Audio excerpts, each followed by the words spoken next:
Voilà, pour moi c'est une joie de rendre témoignage de ce que Dieu a fait, parce que c'est vrai que là je suis souvent sollicitée, mais j'étais très longtemps sans parler, sans témoigner de ce que Dieu avait fait pour moi. Je vais d'abord dire comment je suis venue au Seigneur. Mais avant de dire comment je suis venue au Seigneur, je veux dire quand même que Dieu, quand j'étais enfant, me montrait déjà sa présence et je ne connaissais pas Dieu, pas du tout. Et quand j'étais enfant, on n'habitait pas loin d'un cimetière. Et moi, mon plaisir, c'est d'aller au cimetière pour voir cette croix. Alors je me disais toujours, mais qu'est-ce qu'il a fait cet homme-là pour qu'il soit cloué à la croix et qu'on a percé ses mains et tout ça. Et pour moi, j'étais impressionnée. Et puis, bon, je regardais toujours s'il y a des gens parce que je croyais que les adultes, ils allaient me faire sortir du cimetière. Mais j'allais souvent quand c'était le jeudi qu'on n'avait pas l'école. Et j'aimais aller au cimetière voir cette croix. Et puis, après, c'est un autre sujet. Mais enfin, j'étais enfant, j'avais 7-8 ans. Mon père, je l'ai toujours considéré, je l'ai déjà dit, comme le frère jumeau d'Hitler. Et tous les jours, ma mère, elle était battue. Et moi, en étant enfant, ça me rendait malade, quoi. Et puis, il y a un moment, il y avait une épicerie qui n'était pas loin de chez moi. Et il y avait une jeune fille qui me prenait toujours le jeudi pour aller à la ferme chercher du lait. Et j'attendais sur le petit muret. Puis je disais, dans mon cœur, un jour, il va payer de ce qu'il fait à maman. Et puis, c'est comme si le ciel s'était éclairci tout d'un coup. Mais je ne savais pas que c'était la présence de Dieu, bien sûr. Mais c'était un ciel illuminé, je peux dire comme ça. Et puis, les gens, ils étaient différents. Et puis je dis en moi-même, je disais, mais il y a bien eu un commencement, il y aura bien une fin. Et à ce moment-là, j'ai senti une présence qui m'attestait que oui, il y aurait une fin et que mon père, il payerait de tout ce qu'il avait fait, quoi. Et là, j'étais toute contente. Et puis, cette jeune fille est arrivée. Elle me dit, t'as l'air bien contente, t'as l'air toute joyeuse. Mais je n'ai jamais su lui dire pourquoi. Mais j'ai dit oui, mais je chantais comme ça. J'étais contente parce que pour moi, il s'était passé quelque chose, mais j'aurais été incapable de dire ce qui s'était passé. Et puis une autre fois, c'était toujours par rapport à mon père. Ça aussi, je l'ai déjà dit, mais c'est parce que là, je veux dire vraiment, Dieu m'a rappelé tout ça quand j'étais convertie. Donc, je veux vraiment rendre gloire à Dieu. Mon père, il avait menacé ma mère de venir. Il y avait la maman Jocelyne, il y avait mon autre sœur et puis moi. Et moi, j'étais plus petite, quoi. Et puis, il avait menacé de venir nous pendre. Il avait des grands clous, des clous de parisienne, qu'on appelle ça. Et puis, il avait mis ma mère dehors, et puis il a fermé la porte pour pas que ma mère, elle rentre, bien sûr. Et puis, la maman Jocelyne, elle me dit... moi, je pleurais, bien sûr, hein, une gamine qui... Et puis, on avait détaché les draps des lits, puis, on avait des lits à barreaux. On avait une petite lucarne qui servait de fenêtre. C'était pas une très haute maison. Elle dit, c'est toi la première qui va descendre. Ah ben, je dis, non, je ne descendrai pas la première. Et puis, bon, en fin de compte, après, on ne l'a plus entendue. Ma sœur, elle avait peur de rien, donc la maman Jocelyne, elle est descendue tout doucement, mais je dis, mais s'il arrive, elle dit, de toute façon, il ne pourra pas faire pire que ce qu'il veut nous faire. Donc, elle est descendue, et puis la porte des escaliers, on pouvait la pousser un petit peu, on voyait ce qu'il en était à la porte d'entrée de la maison. Et puis, elle nous crie, descendez, il est allé. Enfin, excusez-moi de dire ça comme ça. Alors, le Seigneur l'a cloué par terre. Alors, on a tous passé sur son ventre. Et puis, ma sœur, c'est pas beau à dire, mais enfin, elle a pris du poivre. Elle dit, pendant qu'il nettoiera tout ça, on sera loin. Et puis, on l'a entendu hurler qu'on était bien loin. Et on était partis, il n'a jamais su nous rattraper, quoi. Mais je veux dire ça, c'est parce que Dieu m'a montré que c'était lui qui nous avait préservés. Et puis maintenant, je reviens à mon témoignage. C'est que je voulais passer, j'avais divorcé avec Jacques, et puis j'avais assisté une fois à une réunion d'une amie, et puis elle me dit, tu iras demander la prière pour ton foyer, tout ça. J'ai été assistée à cette réunion. En fait, j'ai été clouée vraiment à cette chaise. Je ne saurais jamais dire ce que le pasteur a dit, mais il y avait un jeune homme qui avait 20 ans. Il était muet. Il n'était pas sourd, mais il était muet. Il n'avait jamais prononcé le nom maman. Et il était au fond de la salle. Et puis tout d'un coup, je l'ai entendu qui criait maman. Alors moi, ça m'avait impressionné, quoi. C'était, voilà. Mais le pasteur, après, il est venu prier pour moi. Et puis sans que je lui demande rien. Mais là, j'ai senti vraiment j'étais inondée par la présence de Dieu. Je savais que Dieu m'attendait là. Je savais que c'était là la vérité, tout ça. Mais j'avais des enfants en bas âge, et puis il fallait que je travaille, quoi. Et puis, j'ai mis 8 ans. Auparavant, à l'âge de 10 ans, il y avait mon voisin qui m'avait invité à boire du chocolat. Il m'a dit, maman, elle t'invite à boire du chocolat, avec un petit pain au chocolat, comme nous, chez nous, on n'avait jamais ça. Je ne savais même pas ce que c'était qu'un petit pain au chocolat. Donc, j'avais été, et j'avais 10 ans à cette époque. Et là aussi, cette dame, quand j'ai mangé mon petit pain, elle me dit, tu t'es régalée? Je dis oui. Elle me dit, maintenant, je vais te raconter une histoire. Elle m'a raconté l'histoire du paralytique. Alors que Jésus lui a dit, pourquoi toi ne t'approches-tu pas pour que je puisse te guérir? Puis le Seigneur lui a dit, le paralytique lui a dit, mais Seigneur, je n'ai personne pour me porter. Puis le Seigneur lui a dit, prends ton lit et marche. Et ça, cette parole cette dame, elle m'a dit, ça vraiment, je peux dire que ça a tambouriné mon cœur presque tous les jours. Je ne l'ai jamais oublié. Et puis après, il y a eu cet épisode de divorce. Et puis que j'ai été à cette réunion-là, puis que le pasteur a prié pour moi, j'ai vraiment été inondée de la présence de Dieu. Et puis, bon, j'avais une maison qui était éloignée de mon lieu de travail. Et il fallait faire 3,5 km le matin, autant le soir. Mais mes enfants, ils faisaient le même trajet que moi, alors j'étais inquiète pour mes enfants. Et je me dis, je vais passer le permis, mais seulement je n'avais pas de mémoire. Et puis j'ai raconté cet épisode du paralytique à mes enfants.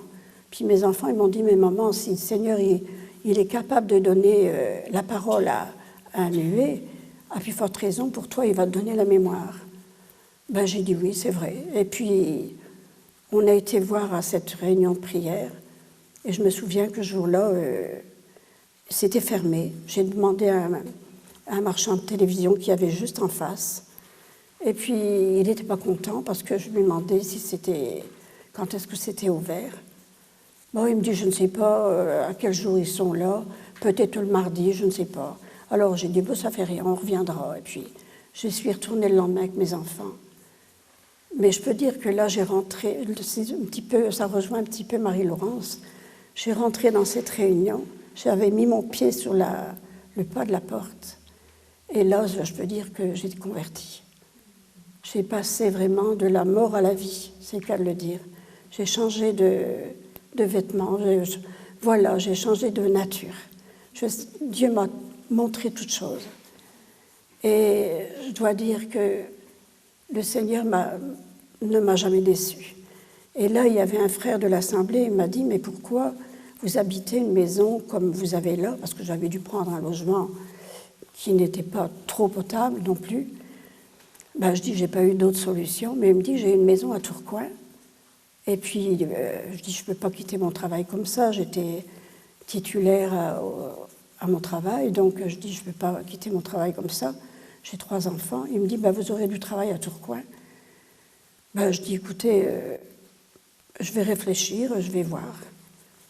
Et puis après, ben, il me dit, il faut donner votre réponse assez vite. Et puis, j'ai été voir l'intendant au collège où je travaillais. Et puis, il me dit, écoutez, Madame Parent, vous n'allez pas quitter votre travail comme ça, vous ne voyez pas. Il me dit, ben, je vous laisse votre dossier 15 jours sur le côté. Et puis, vous viendrez me dire quoi. Et puis, comme j'ai dit, il y avait loin pour aller travailler. Dans mon cœur, je priais tout le long de la route, je priais. Et tous les jours comme ça, je disais, Seigneur, il faut que tu me montres qu'est-ce que je dois faire, si je dois m'en aller ou je dois rester. Il faut que tu me montres ta volonté. Et je vous assure que le dernier jour, j'étais arrivée à la porte, à la grille, avant de rentrer dans le collège. C'est une fine voix, vraiment je ne pouvais pas me tromper, c'était la voix de Dieu. Il m'a dit, va-t'en. Et là, je n'ai pas hésité. À 9h, j'ai été voir l'intendant, j'ai dit, bon, écoutez, c'est décidé, je m'en vais. Mais je suis arrivée à Tourcoing, je ne connaissais rien. Je ne savais même pas, le déménageur, il me dit, dans quel secteur que vous allez, du nord ou à côté? Ben, j'ai dit, écoutez, au hasard, j'ai dit le nord. Hein. Et puis, c'est vraiment au hasard. Mais enfin, il n'y a pas de hasard avec Dieu. Et puis, je suis arrivée dans cette maison. J'ai dit, Seigneur, c'est pas vrai que je vais habiter là. Mais moi et mes enfants, je vous assure qu'on avait attrapé des poux. Tellement c'était sale. Parce qu'on n'avait pas vu la maison avant. Mais on ne s'est pas découragé. On a dit, bon, le Seigneur nous a amenés ici. On ne va pas se décourager, c'est comme ça. Et puis, je dois dire que je ne l'ai jamais regretté. Jamais un seul jour. Il y a même des jours où j'avais rien à donner à manger à mes enfants. Et puis, au moment de donner à manger à mes enfants, qu'il n'y avait rien dans l'assiette, j'entendais frapper à ma porte. Et une sœur de Wascal, elle m'avait apporté, elle me dit, écoutez, je suis venue en vitesse, je vous apporte ça. Le Seigneur m'a mis à cœur de vous apporter ça. À cette époque, bon, je veux dire, la valeur de maintenant, avant, je ne sais plus compter, mais enfin, il y avait 200 € avant, voilà. 200 €, je ne sais plus combien que ça fait maintenant, mais bon, voilà, il y avait ça. Ben, j'ai dit, Seigneur, merci. J'ai pu aller chercher à manger pour mes enfants. Et tout le long de ma vie, comme ça, je peux dire que jamais, j'ai manqué de quelque chose avec mes enfants. Et puis après, bon, ça, peut-être que je le laisserai à Jacques raconter plus tard, je ne sais pas. Parce que on a divorcé, et puis on s'est remariés, et puis bon, ça c'est un autre, on verra ensemble, et puis je dirai. Voilà, mais je veux revenir à ce que le Seigneur a fait pour moi dans ma santé. Parce qu'à l'âge de 24 ans, j'ai déjà été opérée du cœur, et déjà là, j'étais morte. Et quand on meurt, pendant 2-3 secondes, on entend tout ce qui se passe autour de nous. Ça, je peux le confirmer. Et puis le chirurgien, il disait à l'anesthésiste qu'on peut l'emmener de l'autre côté, c'est fini. Mais alors, bon, il s'appelait Henri, et elle s'appelait Annie. C'est parce que j'ai entendu les prénoms. Et puis, elle disait, mais Henri, il faut attendre un petit peu, on ne peut pas le laisser comme ça. On ne peut pas l'emmener comme ça. Il dit, ben, je te dis de l'emporter, il n'y a plus rien. Et puis, je dis, quand même, il ne faut pas m'emmener comme ça.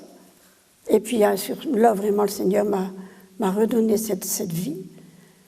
Et puis j'ai ouvert mes yeux, elle me dit, qu'est-ce qu'il y a? L'infirmière, elle me dit, qu'est-ce qu'il y a? Ben, je lui dis, j'ai mes pieds attachés. Elle me dit, ben, attendez, on va vous détacher, pourquoi ils ont fait ça? Mais enfin, elle savait très bien, quoi. Et puis voilà, j'ai repris vie comme ça. Et puis, en 80, j'ai été de nouveau opérée, mais là, c'était plus sérieux encore, quoi. Là aussi, j'entendais, je sentais ce qu'ils faisaient, ce que les chirurgiens y faisaient. J'étais pas bien endormie, quoi. Et puis, bon, ils ont ouvert, et puis ils ont dit, ah ben, tu vois, sur l'examen, on n'avait pas vu ça, on n'avait pas vu ça. Normalement, j'aurais dû être dirigée sur Paris, mais ils n'avaient rien vu sur des examens, quoi. Il dit, on va faire ce qu'on doit faire, et puis c'est tout. Il dit, de toute façon, on va la ramener dans 2-3 ans, c'est fini. Et puis, bon, après, ils ont injecté certainement quelque chose. Là, je n'ai plus rien entendu. Mais une chose que je veux dire aussi, c'est que je me souviens que je les ai évangélisés. Et ça, je parlais de Dieu. Puis j'entendais ce que le chirurgien il dit. Elle parle de son Dieu, mais qu'est-ce qu'on a, excusez-moi, mais qu'est-ce qu'on a à foutre de son Dieu? Oh, mais je dis, Seigneur, ça fait rien. Mais le jour qu'ils se présenteront devant toi, ils ne pourront jamais dire qu'ils n'ont pas entendu parler de toi. Et puis après, bon, ça a été fini. voilà, j'étais endormie complètement. Et je me souviens que je me suis vue revenir dans la salle de soins intensifs. Et après, plus rien. Et puis là, je l'ai vu clairement. C'est comme une lettre. Ça, je reverrai. Quand je revois cette lettre, je suis toujours émue parce que je me revois vraiment. Je vois cette lettre, je vois cette enveloppe qui s'ouvre et cette lettre qui sort. J'étais partie avec Dieu. Et là, j'étais au pied de Dieu. Je me souviens, j'étais au pied de Dieu. Je n'ai pas vu le visage de Dieu, c'est pas vrai. Et puis, mais j'ai vu sa main. Dieu me dit, c'est moi qui ai le pouvoir de te donner la vie, comme de te la reprendre. Oh, j'ai dit, Seigneur, tu fais comme tu veux, je suis si bien, je ne voulais plus retourner. J'étais si bien là. Et puis, après, je me dis, je ne pouvais pas parler, j'avais des tuyaux partout. Mais enfin, le Seigneur, il connaît nos cœurs.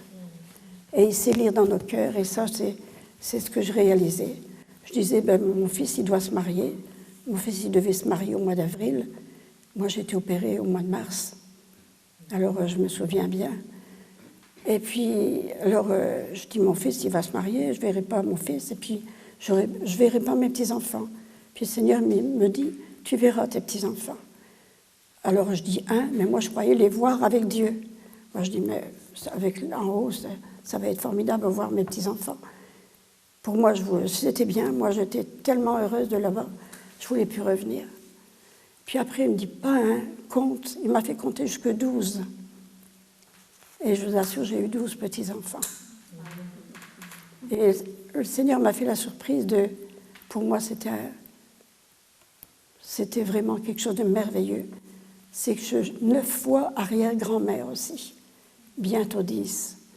Alors, moi, je dis, Seigneur a fait de merveilles pour moi. Donc, voilà, quand je suis revenue dans cette enveloppe, j'étais déçue, je pleurais. Et l'infirmière, elle me dit, pourquoi vous pleurez? Bon, je ne pouvais pas lui dire, j'avais des tuyaux partout.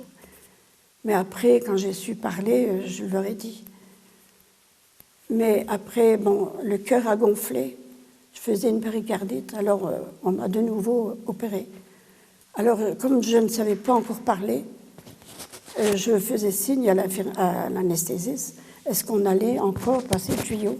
Elle me dit, je suis désolée, on va encore le faire. Puis dans mon cœur, je dis, peut-être que là, ça y est, le Seigneur va me reprendre.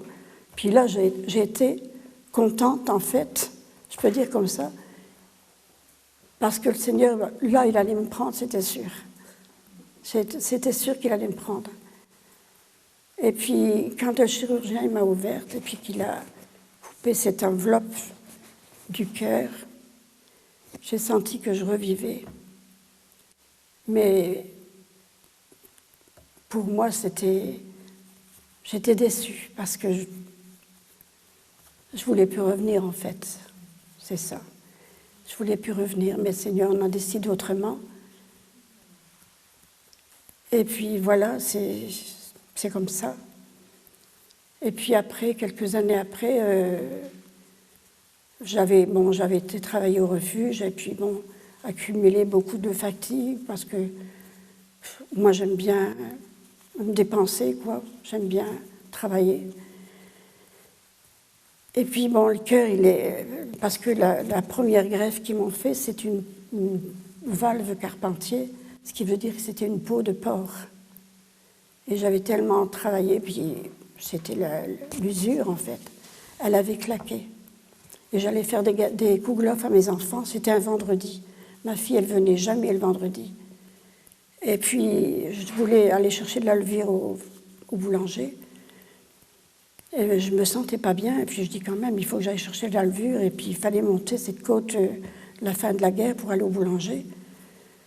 Et puis, j'y suis arrivée quand même, mais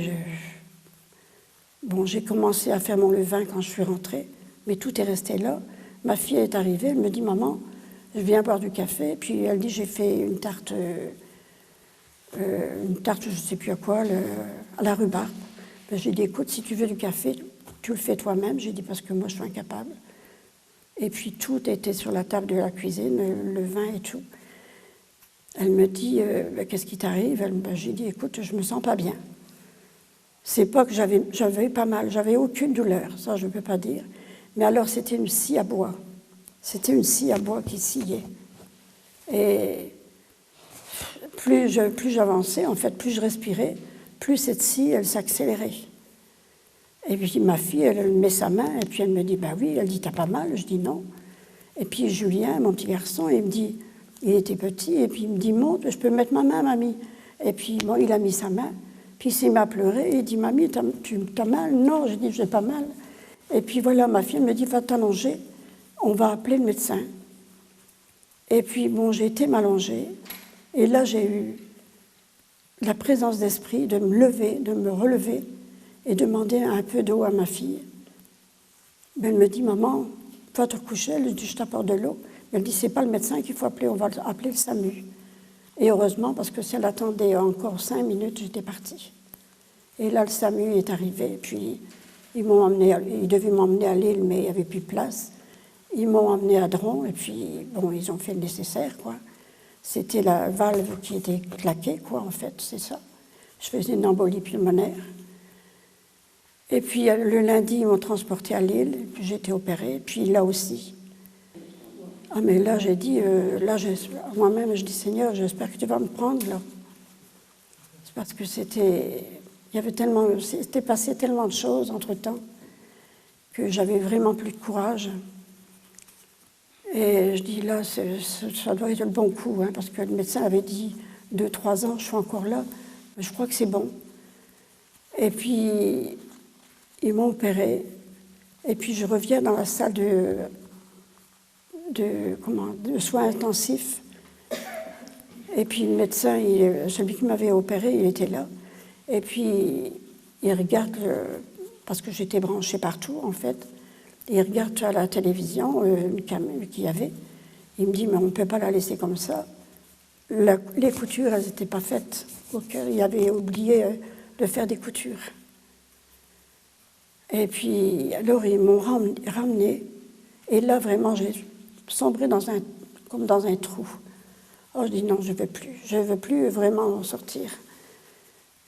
Et puis, à ce moment-là, j'ai vu mon petit garçon. J'ai vu Jérémie. C'était mon premier petit-fils. Et puis, il me dit, mamie, il me dit, pour moi, tu vas t'en sortir, mamie. Il faut que tu réagisses. Et puis j'ai dit, pour toi, ma bibiche, mamie, elle va faire un effort et je vais m'en sortir. Mais je dois dire que ça a été très dur, quoi. Moralement, ça a été très dur. Il y avait tellement eu de choses que c'était trop lourd, quoi. Mais Dieu et encore, je suis encore là aujourd'hui. Et ça fait 38 ans.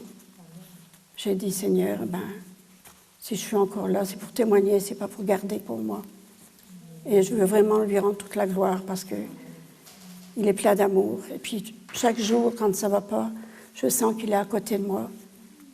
Et puis, il me donne courage. Voilà. Que le Seigneur vous bénisse. Merci.